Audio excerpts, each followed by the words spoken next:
जी नाजरीन, मिट्टी से बना हुआ इंसान अपने बचपन में बड़ी रग़बत से मिट्टी खाता है। जी हाँ, बात हो रही है बचपने की और लगभग आधी नस्ल अपने बचपन से मिट्टी खा रहा है। बच्चे मिट्टी क्यों खाते हैं, आइए आपको दिखाते हैं। मारूफ चिल्ड्रन स्पेशलिस्ट डॉक्टर असमतुल्लाह खान इस बारे में क्या कहते हैं। बिस्मिल्लाहिर्रहमानिर्रहीम। अक्सर वालिदैन इस बात पे परेशान होते हैं कि उनके बच्चे मिट्टी खाते हैं या वो दीवारों को चाटते हैं या वो रेत खाते हैं। तो आज की वीडियो में हम बच्चों के वो मसाइल डिस्कस करेंगे जिसमें वो ऐसी चीज़ें खाना शुरू कर देते हैं जो नॉर्मली बच्चों को नहीं खानी चाहिए। मिसाल के तौर पर बच्चे मिट्टी खाना शुरू कर देते हैं या रेत खाना शुरू कर देते हैं। इसको हम अपनी मेडिकल की ज़बान में पैका कहते हैं। आज की वीडियो में हम देखेंगे कि पैका क्या है, पैका की क्या अलामात हैं, पैका की क्या वजूहात हैं और इसकी वजह से बच्चों में क्या क्या कॉम्प्लिकेशन या मसाइल हो सकते हैं और इससे कैसे छुटकारा मुमकिन है। सबसे पहले हम ये देखते हैं कि पैका क्या है। पैका उस कंडीशन को कहते हैं जिसमें एक बच्चा जो 2 साल की उम्र से बड़ा हो जाए और वो मुसलसल 1 माह तक ऐसी चीज़ें खाता रहे जो नॉर्मली उसको नहीं खानी चाहिए।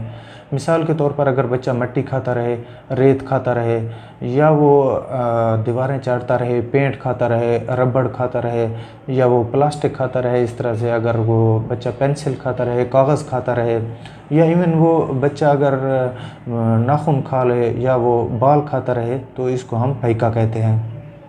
यहाँ पे एक और चीज़ इम्पॉर्टेंट है कि अगर बच्चे की उम्र 2 साल से कम होगी तो उसको हम पैका नहीं कहेंगे, क्योंकि कुदरत की तरफ से बच्चे में एक चीज़ रखी होती है कि 2 साल से कम उम्र पे, ख़ास तौर पर जब बच्चा 8 से 10 महीने का होता है और बच्चा क्रॉलिंग कर रहा होता है तो बच्चे में एक एक्सप्लोर करने की ख्वाहिश होती है, चीज़ों को एक्सप्लोर करने की ख्वाहिश होती है और उसमें ये तजस्सुस होता है कि वो चीज़ों के बारे में जान सके।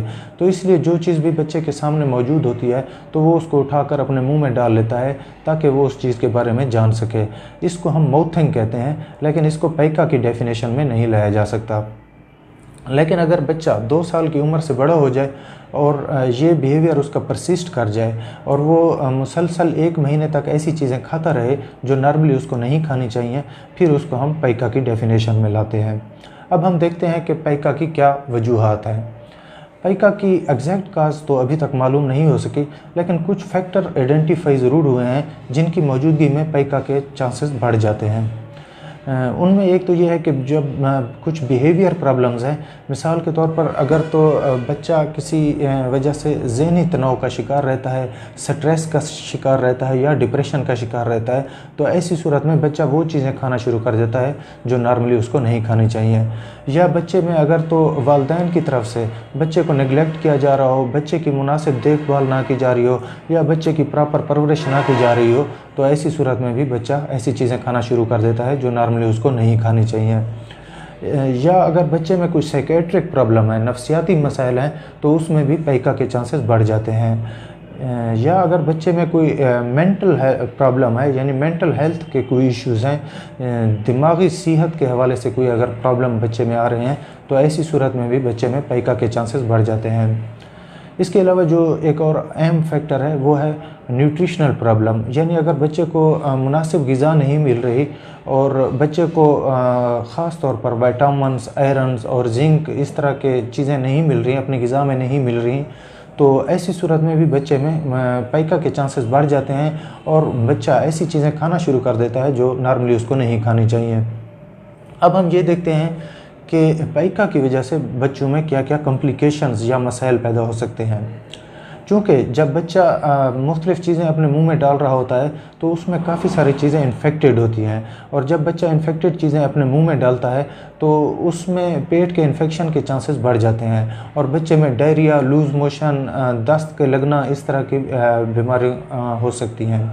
इसके अलावा बच्चे में कॉन्स्टिपेशन यानी कब्ज़ के प्रॉब्लम भी हो सकते हैं, क्योंकि बाज़ औक़ात बच्चे ऐसी चीज़ें खा लेते हैं जिनका हज़म होना बहुत मुश्किल होता है। मिसाल के तौर पर जब बच्चा अगर कोई बाल खाता रहे, काफ़ी अरसे तक बाल खाता रहे, तो वो बाल अंदर जमा हो जाते हैं और उससे बच्चे में कब्ज़ का प्रॉब्लम हो सकता है। इसके अलावा ये देखा गया है कि जब बच्चा बहुत ज़्यादा मिट्टी खाता है तो बच्चे के पेट में कीड़े होने के चांसेस बढ़ जाते हैं, क्योंकि जब बच्चा मिट्टी खाता है तो मिट्टी के ऊपर कीड़ों के अंडे पाए जाते हैं जो कि बच्चे के पेट के अंदर चले जाते हैं, और ये जो कीड़े होते हैं वो फिर बच्चे के पेट में अंडे जो हैं कीड़े में तब्दील हो जाते हैं। और जब बच्चे के पेट में कीड़े हो जाएं तो उसमें बच्चे में मुख्तलिफ़ किस्म की बीमारियां पैदा हो जाती हैं। उसमें बच्चे में खून की कमी हो जाना, बच्चे में बार बार दस्त होना या कब्ज़ होना, या बच्चे में भूख की कमी या वज़न ना बढ़ना, और इस तरह की दूसरी बीमारियां बच्चे में हो सकती हैं। अब हम देखते हैं कि बच्चे में अगर एक बच्चे में पैका की प्रॉब्लम हो तो उनसे कैसे छुटकारा हासिल किया जा सकता है। जैसा कि मैंने आपको पहले बताया कि जो फैक्टर्स हैं अगर उनको कम किया जाए तो बच्चे में पैका के चांसेस कम हो जाते हैं। मिसाल के तौर पर अगर बच्चे की प्रॉपर परवरिश की जाए, बच्चे की मुनासिब देखभाल की जाए तो उसमें पैका के चांसेस काफ़ी हद तक कम हो जाते हैं। और वो फैक्टर आइडेंटिफाई किए जाएं जिनकी वजह से बच्चा परेशान रहता है, स्ट्रेस में रहता है, बच्चे की परेशानी अगर कम हो जाए तो ऐसी सूरत में भी बच्चे मिट्टी खाना छोड़ जाते हैं या वो दूसरी चीज़ें खाना छोड़ जाते हैं जो नॉर्मली उनको नहीं खानी चाहिए। इसके अलावा अगर बच्चे में कोई नफ्सियाती प्रॉब्लम है तो माहिर नफ्सियात से भी मशवरा किया जा सकता है। इसके अलावा जो मैंने आपको बताया कि जो न्यूट्रिशनल प्रॉब्लम है, अगर तो बच्चे को सही प्रॉपर ग़िज़ा नहीं मिल रही तो उसको ऐसी ग़िज़ा देनी चाहिए बच्चे को जिसमें बच्चे के आयरन मिल सके, इस तरह मुख्तलिफ़ विटामिन मिल सकें, या फिर कुछ अरसे के लिए बच्चे को आयरन का सिरप या मल्टी विटामिन सिरप या जिंक का सिरप दिया जा सकता है, और ऐसी सूरत में भी पैका के चांसेस काफ़ी हद तक कम हो जाते हैं। इसके अलावा बच्चे को डीवर्म भी किया जा सकता है, जिसका मतलब ये है कि बच्चे को ऐसी मेडिसिन दी जाए जिससे बच्चे के पेट में जो कीड़े होते हैं वो ख़त्म हो जाएं, और ऐसी सूरत में भी बच्चे में पैका के चांसेस कम हो जाते हैं। आज की वीडियो में हमने ये देखा है कि जो बच्चे मिट्टी खाते हैं या वो दूसरी चीज़ें खाते हैं वो क्यों खाते हैं और उनसे छुटकारा कैसे मुमकिन है। अगर आज की वीडियो के बारे में आप आज के टॉपिक के बारे में कोई क्वेश्चन करना चाहें तो वो हमें इनबॉक्स या कमेंट सेक्शन में कर सकते हैं। नेक्स्ट टाइम इंशाल्लाह किसी और वीडियो के साथ दोबारा हाज़िर होंगे। टिल देन अल्लाह हाफ़िज़।